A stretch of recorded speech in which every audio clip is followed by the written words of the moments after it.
एक trainee doctor जिसको कि 36 घंटे की लगातार ड्यूटी दी गई थी। उस मेडिकल कॉलेज का जो प्रिंसिपल है वो ये कहता है कि रात को 2 बजे एक ट्रेनी को, एक डॉक्टर को अकेले एक लड़की को सेमिनार हॉल में जाना नहीं चाहिए था। ये जो पेल्विक बोन के जो पेल्विक बोन के गर्डर होते हैं वो पूरे तोड़ दिए गए थे और इतना बुरा चश्मा उसका तोड़ के उसकी आंख में डाल दिया गया था। आप सभी को नमस्कार। मैं आशा करता हूं कि आप सब ठीक होंगे। आज हम जिस टॉपिक पे बात करने वाले हैं, आज पूरा देश उसी टॉपिक पे बात कर रहा है और मुझे इस पे बात करना सही इसलिए लगा क्योंकि ये सिर्फ मेरी, आपकी या किसी एक मेडिकल कॉलेज की बात नहीं है। ये हर एक सिस्टर, हर एक मदर, हर एक लड़की की सेफ्टी की बात है और इसलिए मेरे को लगता है कि इसके बारे में हमें जानना चाहिए और अपनी आवाज़ ज़रूर उठानी चाहिए।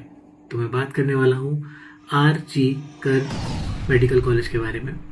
जैसा कि आप लोगों को पता होगा कि एक ट्रेनी डॉक्टर अपने ही हॉस्पिटल में, जिसके साथ बहुत बुरी तरह से रेप किया गया और उसके बाद उसको मार दिया गया। सिलसिलेवार तरीके से हम इसको एक बार समझने की कोशिश करते हैं कि 8 अगस्त की ये बात है।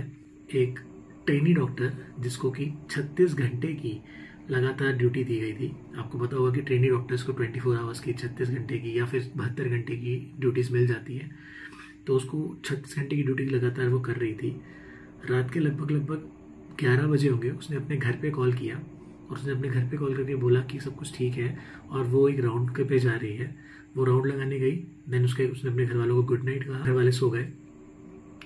लगभग 2 बजे के आसपास उसने अपने 4 कलीग्स के साथ डिनर किया और 8 अगस्त की रात यानी कि 9 अगस्त की सुबह की बात है। सुबह लगभग 2 बजे के आसपास हम लोग भी, मेरा भी नाइट शिफ्ट होता है तो मैं भी उस समय पे जो नीरज चोपड़ा है उनका गेम हम लोग देख रहे थे। तो वो 4 लोग भी बैठ के वहाँ पे नीरज चोपड़ा का गेम देख रहे थे जिसमें कि सिल्वर मेडल नीरज चोपड़ा ने हासिल किया। तो डिनर करने के बाद वो लोग एक सेमिनार हॉल में बैठ के वो नीरज चोपड़ा का गेम देखने लगे। जो 3 लोग थे, जो ट्रेनी और वो जो बाकी लोग उसके साथ जो डिनर कर रहे थे, वो लोग चले गए। लेकिन जो ये ट्रेनी डॉक्टर थी ये थक गई थी, इसलिए इन्होंने सोचा कि कुछ टाइम वहाँ रेस्ट कर लेते, क्योंकि 2 बजे के टाइम हॉस्पिटल्स में कुछ टाइम ऐसा टाइप का रहता है जहाँ पे काम थोड़ा कम हो जाता है और इतना हैवी काम ना रहने के कारण डॉक्टर्स थोड़ा रेस्ट करने चले जाते हैं। तो वो एक नॉर्मली रेस्ट करने चले गए क्योंकि बहुत लंबा ड्यूटी टाइम था, तो थोड़ा रेस्ट करने चले गई।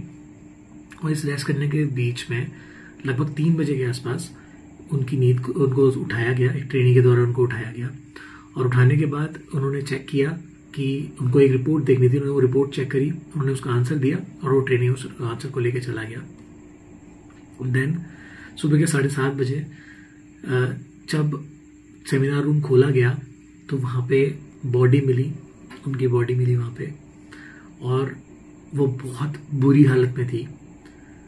7-7:30 बजे की बात है और 10-10:30 बजे एक सुपरिटेंडेंट ने कॉल किया उनके पेरेंट्स को और उनको बताया कि आपकी जो बेटी है उनकी हालत बहुत ज़्यादा ख़राब है, तो आप फटाफट हॉस्पिटल आ जाइए। लगभग 22 मिनट के बाद उनको उसी असिस्टेंट सुपरिटेंडेंट ने उनको कॉल किया और बोला कि तुरंत आ जाइए, आपकी बेटी ने सुसाइड कर लिया है। ये बोलना अपने आप में उनके लिए बहुत, मतलब सुनना ही उनके आप में लिए बहुत ज़्यादा शॉकिंग था, क्योंकि रात में उनकी बात हुई थी। तो वो हॉस्पिटल जाते हैं, लगभग 3 घंटे तक वो वहाँ पे खड़े रहते हैं, उनको मिलने नहीं दिया जाता। और सबसे शॉकिंग बात तो ये है कि ये सब कुछ होने के बाद जब उसको उसके साथ इतना बुरा काम कर दिया, इतना सब कुछ उसके साथ हो गया मर्डर करने के बाद, उस मेडिकल कॉलेज का जो प्रिंसिपल है वो ये कहता है कि रात को 2 बजे एक ट्रेनी को, एक डॉक्टर को अकेले एक लड़की को सेमिनार हॉल में जाना ही नहीं चाहिए था। ये उसके कहने का मतलब है। पहले तो उस प्रिंसिपल के खिलाफ कुछ क्यों नहीं किया गया, ट्रांसफर कर दिया दूसरे किसी मेडिकल कॉलेज और वहाँ का उसको प्रिंसिपल बना दिया गया, तो ये कैसे सजाया मुझे समझ नहीं आता। दूसरा कि उनके पेरेंट्स को 3 घंटे तक क्यों नहीं मिलने दिया गया। जब उन्होंने बॉडी देखी तब उन्होंने बोला कि ये सुसाइड नहीं है, ये मर्डर है और रेप है। और जब ये पता चला तो लोगों ने प्रोटेस्ट करना स्टार्ट किया। जब प्रोटेस्ट किया, सब चीज़ें की गई, उसके बाद फिर पुलिस ने इसको चार्ज को चेंज किया और एक बंदे को पकड़ा। अब उस बंदे को भी पकड़ना जो है अपने आप में एक स्टोरी है, क्योंकि पुलिस आती है, पुलिस सीसीटीवी देखती है, वो सीसीटीवी कैमरे जो है वो बाहर पूरे हॉस्पिटल में लगे हुए हैं, वो उस सेमिनार हॉल के अंदर नहीं लगे हुए। तो जो बाहर का जो एरिया था वहाँ पे उन्होंने देखा कि 4 बजे के आसपास एक बंदा है जिसका नाम संजय है, जो अपने आप को पुलिस का आदमी बताता है, जो घूमता रहता है। क्या उसकी पुरानी केसेस के अकॉर्डिंग पता चला है कि वो अपने आप को पुलिस बताता है। ये उसकी फोटो दिख रही है। हॉस्पिटल में ये बंदा घूमता हुआ दिखा और इसके गले में एक ईयरफोन दिखा। इसके हेडफोन हेडफोन या ईयरफोन कुछ उसको दिखे, जो कि बाद में वो नहीं थे उसके पास। तो उसको बुलाया गया, उसके सेलफोन को ट्रेस किया गया, उसको पकड़ा गया कहीं से, और जब उसको पकड़ा गया उसको पूछा गया कि तेरे ये ईयरफोन कहाँ है जो तेरे सामान में लगे हुए थे। तो उसने बोला कि ये खो गए हैं। तो क्राइम सीन पे पुलिस को एक ईयरफोन मिले थे। जब ब्लूटूथ ऑन किया गया तो वो ब्लूटूथ ऑन करते ही जो ये ईयरफोन थे वो कनेक्ट हो गए, तो पुलिस ने इसको पकड़ लिया। जो ये बंदा है, इसके घर वाले इसको कहते हैं कि ये कलंक है, और इसको पुलिस ने जैसे एक कहते हैं ना हम लोग की ठेके में भर्ती होती है, वैसे करके इसको एक पुलिस में भर्ती किया गया था, जहां 12-13 हज़ार में इसको रखा गया था, जहां ये ट्रैफिक पुलिस की हेल्प करता था। और ये हॉस्पिटल में भी इसके ऊपर बहुत सारे चार्ज लगे हुए हैं। ये लोगों के साथ फिर पैसा लेता था उनको सीट देने के लिए, तो ऐसे चार्जेस इसको पहले भी लगे हुए हैं। इसके घर वालों ने भी, इसकी वाइफ ने भी इस पर चार्ज लगाया हुआ है। ऐसे आदमी को अंदर रखा गया, पुलिस ने उसको ट्रेनिंग दी बाकायदा, और ऐसा रखा गया और आज की डेट में उसे पकड़ लिया है। लेकिन जब उस लड़की की बॉडी को देखा जाता है, मतलब बताने लायक भी नहीं है। जो उन आर्टिकल्स में लिखा गया है वो पढ़ने लायक नहीं है। उसमें लिखा गया है कि उनके पैरों को राइट एंगल में खोल दिया गया था। राइट एंगल में खोलने का मतलब है जो पेल्विक बोन के गर्डर होते हैं वो पूरे तोड़ दिए गए थे, और इतना बुरा चश्मा उसका तोड़ के उसकी आंख में डाल दिया गया था।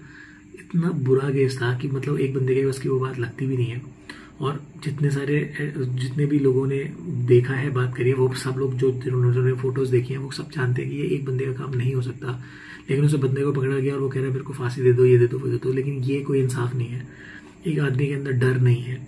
ये डर होना चाहिए, ये बहुत ज़रूरी है डर होना, क्योंकि अगर ऐसा होता रहा तो देश की महिलाएं, जब एक ऐसा इंस्टीट्यूट जहाँ पे डॉक्टर्स अपने हॉस्पिटल के अंदर का सेफ नहीं है, तो कोई भी महिला कहीं पे भी कैसे सेफ हो सकती है? ये मेरा क्वेश्चन है। और मैं चाहता हूँ कि उस लड़की को इंसाफ मिले, उस डॉक्टर को इंसाफ मिले, और हर उस लड़की के लिए एक मिसाल बने इसका एक जजमेंट, कि ऐसा जजमेंट आए जो सबके लिए एक मिसाल बन जाए। सारे रेपिस्ट उससे डरे। तो हम सबको इसके बारे में बात करनी चाहिए, हम सबको इस बारे में शेयर करना चाहिए, अपने अपने थॉट्स शेयर करने चाहिए। आपको जहां मिलता है, जहां आपको लगता है कि अगर कहीं प्रोटेस्ट चल रहा है तो उसमें भाग लेना चाहिए। जैसे एक रूल, एक लॉ बनाने के लिए जो कि एक हार्ड लॉ हो इन सब चीज़ों की, इन सब क्राइम के अगेंस्ट, कि ऐसा केस किसी भी लड़की के साथ हो सकता है। प्लीज़ उसको बचाने की कोशिश करें। Thanks for watching this. मैं चाहता हूँ कि आप बहुत सारे लोगों तक ये पहुँचाएँ ताकि हर एक महिला सुरक्षित रह सके। जय हिंद, बाय बाय।